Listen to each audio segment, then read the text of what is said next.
do senador Requião, caro juiz Sérgio Moro, caro doutor Silvio Rocha, senhores senadores, senhores juízes aqui presentes. É com imensa satisfação que eu retorno a esta casa para participar de mais um desses debates temáticos sobre, agora, a lei de abuso de autoridade.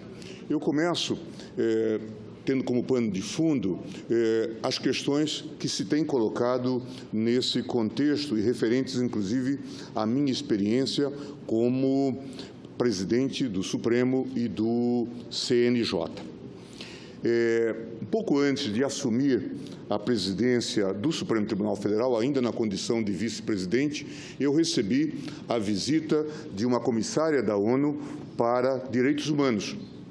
E ela veio para discutir vários assuntos, claro, sempre o sistema prisional do Brasil à frente, e ela estava muito impressionada com o episódio de Abaetetuba, aquele episódio no Pará em que uma moça foi colocada num presídio de homens e foi sistematicamente violentada. Lá pelas tantas, ela introduziu o tema e disse que queria conversar sobre isso. Eu dei aquelas explicações que nós não tínhamos o controle efetivo sobre o sistema prisional, as más condições dos presídios e tudo mais. E, com aquele jeito anglo-saxão de ser, ela então, depois de ouvir com paciência as minhas explicações, ela disse: mas o senhor não acha que levar 30 dias para descobrir esse mal-feito é algo demais? E não me restou outra coisa senão dizer yes, porque, de fato, isso tinha ocorrido e só foi descoberto 30 dias após. Eu, pelo menos, prometi a mim mesmo, presidente, que, quando chegasse ao CNJ, enfrentaria a questão do sistema prisional. E o fiz. Começamos com os mutirões carcerários e libertamos, nesse período, 22 mil pessoas que estavam presas indevidamente. Encontramos pessoas presas. Encontramos um caso no Ceará, senador Tasso, um sujeito preso há 11 anos provisoriamente. E pensávamos que isso já era o fim de todas as violações. Quando, num outro mutirão carcerário, no Espírito Santo, encontramos, senador Caiado, um sujeito preso há 14 anos provisoriamente. Isso fala da responsabilidade de nós, magistrados. Não estávamos sequer acompanhando esse processo. Casos como tais, juiz Sérgio Moro, de evidente abuso de autoridade. Foi nesse contexto, inclusive, que nós começamos a discutir a necessidade do refazimento da lei de abuso de autoridade, e estabelecendo, inclusive, aquilo que antes não acontecia. A obrigatoriedade. Quando eu comecei esse trabalho no Supremo, encontrei muitos juízes, talvez a maioria dos juízes da execução penal, que nunca tinha visitado um presídio, senador Jorge Viana. Essa é uma realidade. E isso se procurou mudar. Portanto, essa é uma história. Questão das algemas. Foi o Supremo Tribunal Federal que colocou essa questão na agenda ao aprovar uma súmula, para dizer que não era necessário usar as algemas, a não ser naqueles casos recomendados. Claro que haverá discussão. Para isso, o tribunal estabeleceu que era preciso que houvesse a devida fundamentação, nada mais do que isto. Poderá ser uma apreensão errada dos fatos ou não, mas era preciso que houvesse a fundamentação. Este é um caso até irônico, porque foi um caso de São Paulo, Aloysio, em que uma juíza manteve um réu no júri algemado durante todo o tempo. E o argumento do seu defensor é de que aquela condição, algemado perante o tribunal do júri, já era quase que a resignação, a confissão da prática do crime e da responsabilidade pelo crime em toda a sua extensão.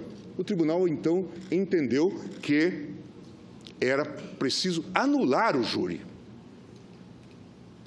e outro deveria ser realizado. E construiu-se, então, a partir desse entendimento, as bases para a edição de uma súmula. Em suma, vejam, senhores, portanto, que há bases hoje muito fortes que legitimam essa iniciativa. Então, eu estou bastante tranquilo quanto à iniciativa que se deu naquele contexto do Pacto Republicano em 2009, com o objetivo de fortalecer a defesa dos direitos fundamentais. E, quanto a isso, me parece que é bastante pacífica essa orientação. Por outro lado, o que acontece hoje? Eu vou falar agora da visão de quem está na presidência do Tribunal Superior Eleitoral. Nós temos agora, os senhores senadores certamente convivem com isso, a questão da lei de inelegibilidade. É muito comum, agora, com a decisão de segundo grau, ter-se alguém por inelegível. Caso de improbidade, caso de condenações em segundo grau, ou mesmo, como já foi lembrado aqui, muito oportunamente pelo juiz Silvio, casos de decisões do Tribunal de Contas da União ou de tribunais de contas dos estados ou tribunais de contas dos municípios. Isso leva à inelegibilidade, o que é uma pena muito grave para quem milita na vida política. Essa lei, como os senhores sabem, a lei complementar, que é de 2010, foi aprovada também num contexto de lei objeto de um grande apoio popular, de iniciativa popular, e pouco antes do limite do princípio da anualidade, da aplicação do princípio da anualidade, os senhores tiveram que fazer uma aprovação, e esta lei tem coisas interessantíssimas. Por exemplo, se o sujeito for excluído de uma entidade associativa, um conselho de contabilidade ou da própria OAB, ele fica inelegível. Quase que se esqueceram de dizer que a exclusão do Corinthians, da Sociedade Corinthians, ficaria também inelegível. Para os senhores verem, e isto veio de uma lei de iniciativa popular, ou casos de renúncia para evitar um processo. Nós tivemos recentemente um caso do Paraná em que o indivíduo, detentor do mandato, renunciou ao mandato para não ser submetido a um processo. Depois, a Justiça veio e disse que ele não praticara aquele crime, era crime de costumes, questão de pedofilia ou coisa do tipo. E ele, então, pediu que fosse anulada aquela inelegibilidade que se estava lhe aplicando, e o tribunal acolheu. Acho que a vida é muito mais complexa. E aí vem o argumento, mas é lei de iniciativa popular. Com todo o respeito, precisamos olhar com atenção também os projetos de iniciativa popular. Eu hoje frequento muito São Paulo e aprendi que quem contrata o Sindicato dos Camelôs, em uma semana consegue 300 mil assinaturas. Portanto, não vamos canonizar iniciativas populares. A propósito do tema,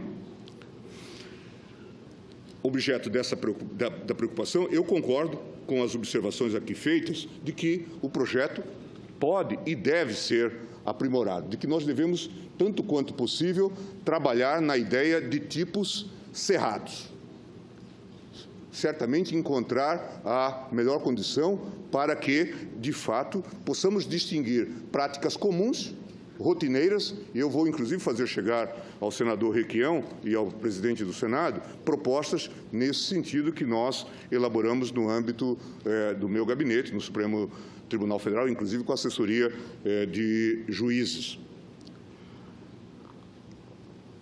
Em casos que já foram, inclusive, aqui versados sobre a impropriedade do artigo 9º ou a possibilidade de um crime de hermenêutica. Acho que é preciso que haja um esforço no sentido desse aperfeiçoamento.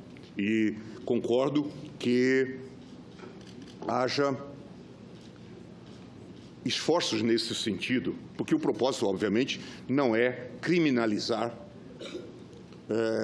a atividade do juiz, do promotor, do integrante de CPI no âmbito do Congresso Nacional, embora nós saibamos que isso ocorre. Quantas vezes o Supremo já concedeu habeas corpus para impedir que alguém que compareceu na condição de testemunha fosse convolado na condição agora de investigado e sofresse, às vezes, coação no próprio âmbito aqui do Congresso Nacional. Portanto, a pretensão não foi excluir nenhum setor ou poder, e acho bem-vinda, inclusive, a sugestão de trazer o Tribunal de Contas, porque hoje exerce um poder significativo e, muitas vezes, capaz de perpetrar abuso de autoridades. Estou absolutamente convencido em relação a isso.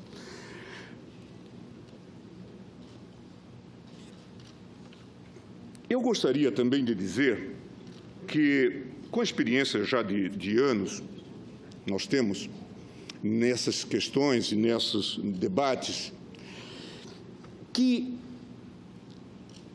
nós, agentes públicos, agentes políticos do Judiciário, e que hoje já foi citado Bobbio, não devemos ceder à tentação de procedermos o combate ao crime mediante qualquer prática abusiva. Há um texto histórico de Bobbio em que ele dizia: se a lei ceder. Era uma reclamação, uma reflexão sobre a situação na Itália no combate ao terrorismo. E ele recomendava que não fossem aprovadas leis excepcionais para o combate ao terrorismo, porque esse era o valor do Estado de Direito. Isto não poderia ser feito. Por isso também não compactuo, não compartilho da ideia de que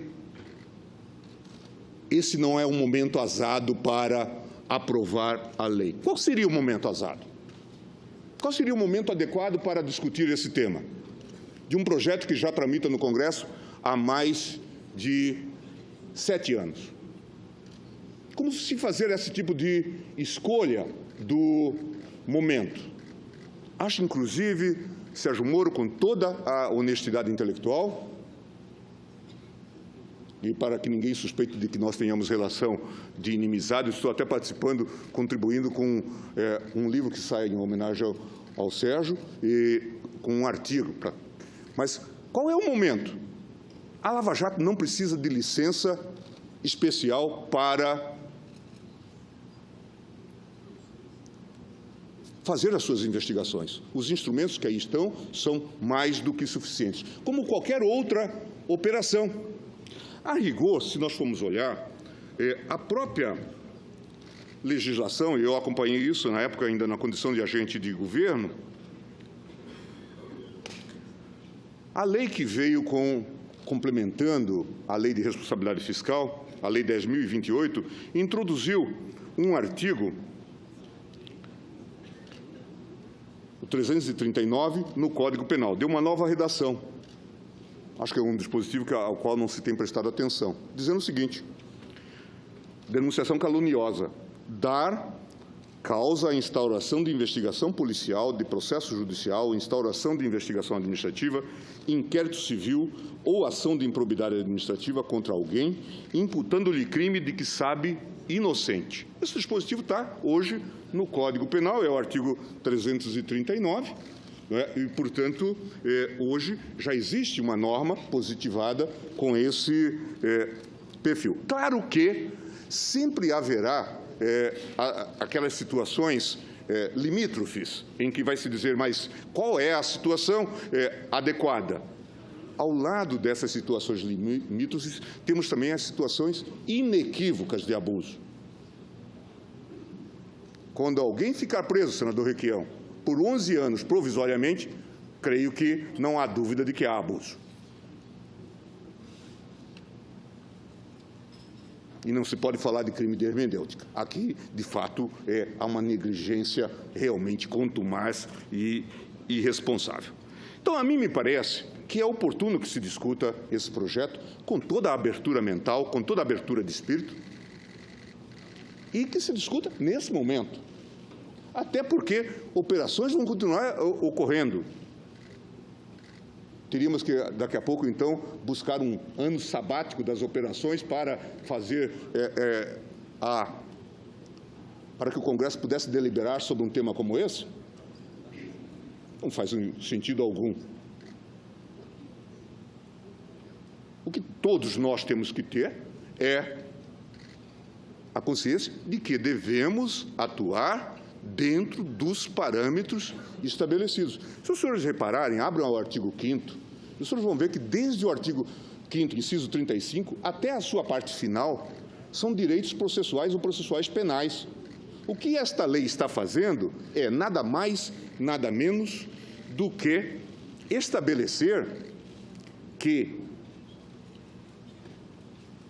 esses direitos que frequentemente são vilipendiados não sejam mais vilipendiados, ou que se dê um instrumento de defesa, de proteção.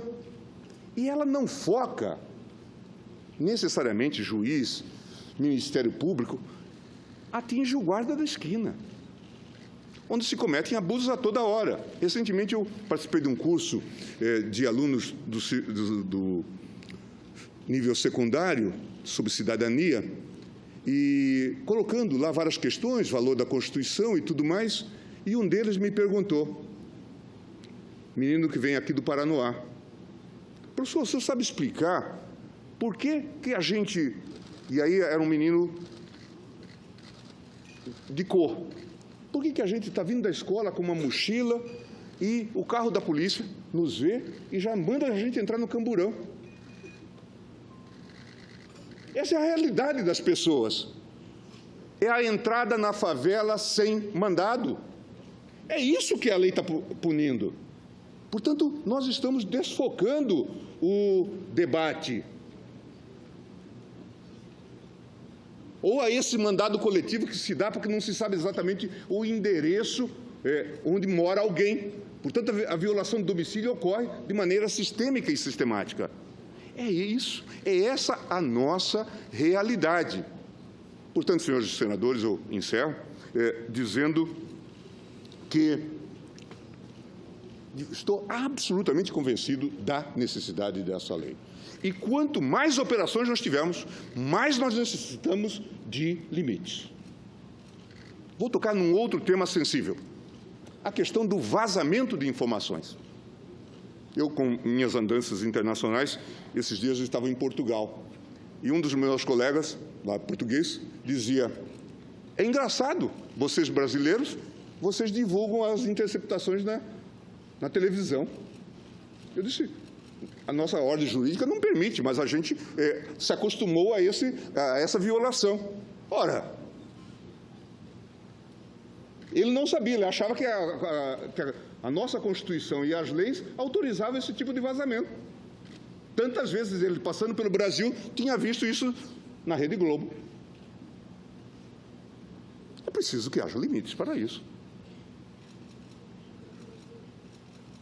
De forma inequívoca. É preciso que a gente chame as coisas pelo nome. Eu encerro, presidente, dando uma palavra sobre as 10 medidas propostas na Câmara.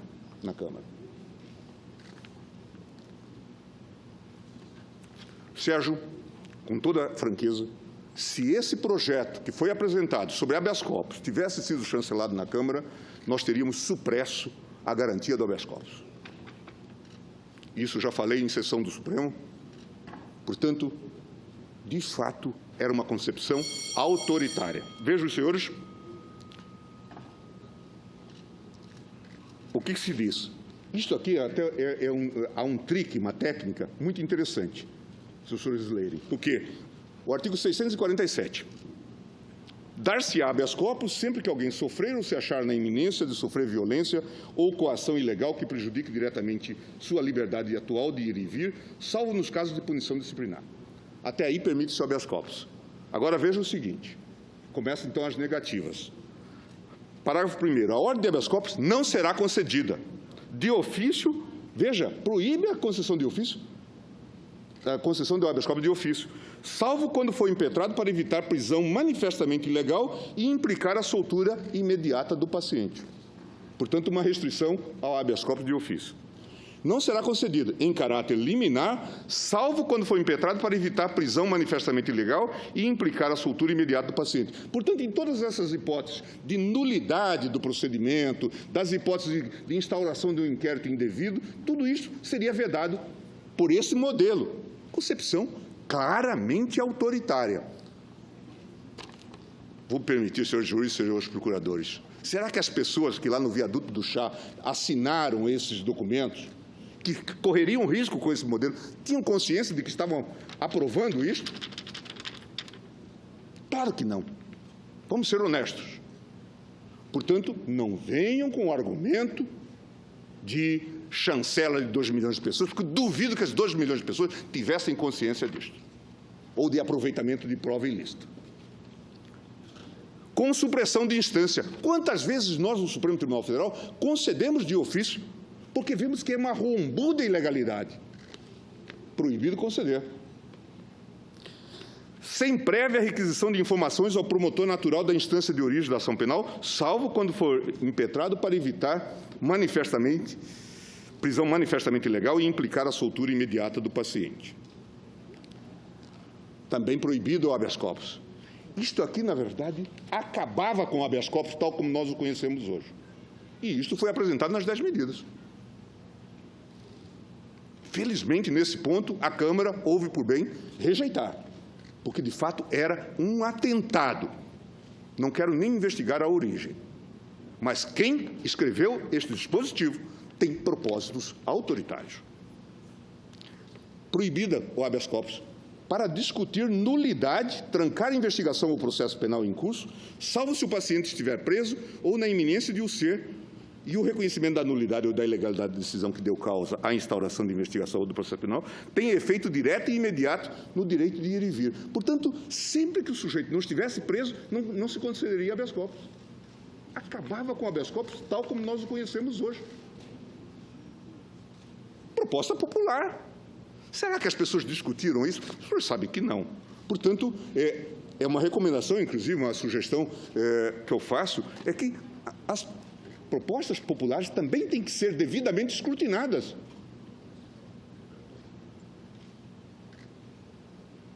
Sob pena de nós validarmos coisas como esta. Nesse ponto, não tenho a menor dúvida, a Câmara andou bem em rejeitar isso, como andou bem em rejeitar a ideia do aproveitamento de prova ilícita, como também aquela coisa do teste de integridade, a tal pegadinha que se concebeu, de feição claramente autoritária. Presidente, eu encerro, desculpe-me por ter extravasado eventualmente o tempo, mas eu queria deixar essas anotações e essas considerações, e vou passar também, preocupado com um contorno mais preciso, sugestões que vou passar a Vossa Excelência e ao... E, claro, muitas delas coincidem com as propostas aqui feitas já pelo Sérgio e pelo Silvio. Muito obrigado.